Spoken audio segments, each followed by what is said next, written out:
सबसे पहले बात करते हैं अमेरिका और ईरान की। अमेरिका का aircraft carrier USS Abraham Lincoln Iran के करीब तैनात किया गया है। ये सिर्फ मिलिट्री मूवमेंट नहीं है, ये प्रेशर टैक्टिक है। अमेरिका जानता है कि डायरेक्ट वॉर महंगी पड़ेगी, अनस्टेबल करेगी और ग्लोबल इकोनॉमी को हिला देगी। इसलिए स्ट्रेटेजी साफ है, पहले डर दिखाओ, फिर डील की बात करो। ट्रंप ने खुद कहा कि ईरान डील करना चाहता है, लड़ाई नहीं। लेकिन फर्क ये है कि इस बार ईरान पहले जैसा नहीं है। अब ईरान डायरेक्ट जवाब देने के बजाय इनडायरेक्ट रास्ते चुन सकता है। प्रॉक्सी ग्रुप्स, रीजनल प्रेशर और इकोनॉमिक इम्पैक्ट, यही वजह है कि ऑयल मार्केट रिएक्ट कर गया। मिडिल ईस्ट में जैसे ही टेंशन बढ़ती है, ऑयल प्राइसेस ऊपर जाते हैं, क्योंकि अगर हॉर्मुज स्ट्रेट जरा भी डिस्टर्ब हुआ तो दुनिया के करीब 20% ऑयल सप्लाई रिस्क में आ जाएगी। मार्केट को युद्ध नहीं चाहिए, मार्केट को डर काफी होता है।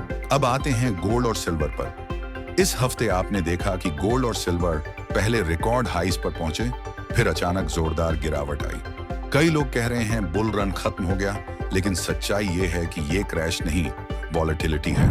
जब ग्लोबल अनसर्टेनिटी बढ़ती है, इन्वेस्टर्स सेफ्टी के लिए गोल्ड और सिल्वर में भागते हैं, और जब थोड़ा सा कॉन्फिडेंस आता है तो वही इन्वेस्टर्स प्रॉफिट बुक करके निकल जाते हैं। गोल्ड सिस्टम पर भरोसे की हालत दिखाता है, और अभी सिस्टम पर भरोसा शेकी है, खत्म नहीं। अब चलते हैं यूरोप की तरफ। यूके के प्रधानमंत्री केयर स्टारमर चीन पहुंचे और वहां हेल्थ केयर, वीजाज, विस्की और इन्वेस्टमेंट पर बात हुई। मतलब साफ है, यूके और चाइना इकोनॉमिक रिसेट कर रहे हैं, और इसी पर ट्रंप भड़क गए। उन्होंने कहा कि यूके के लिए चीन से बिजनेस करना डेंजरस है। ये वार्निंग नहीं, ये इनसिक्योरिटी है।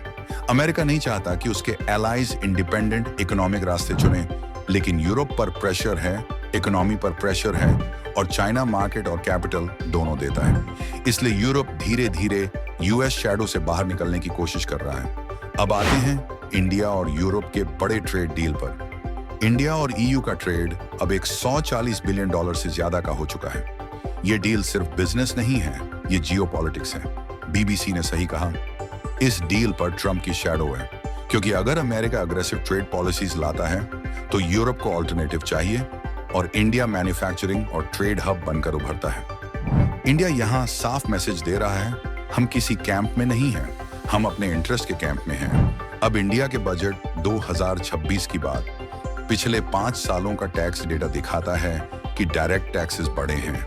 इसका मतलब फॉर्मल इकोनॉमी बढ़ रही है, कंप्लायंस बढ़ रही है। ग्लोबल अनसर्टेनिटी के बीच इंडिया स्टेबिलिटी दिखाना चाहता है।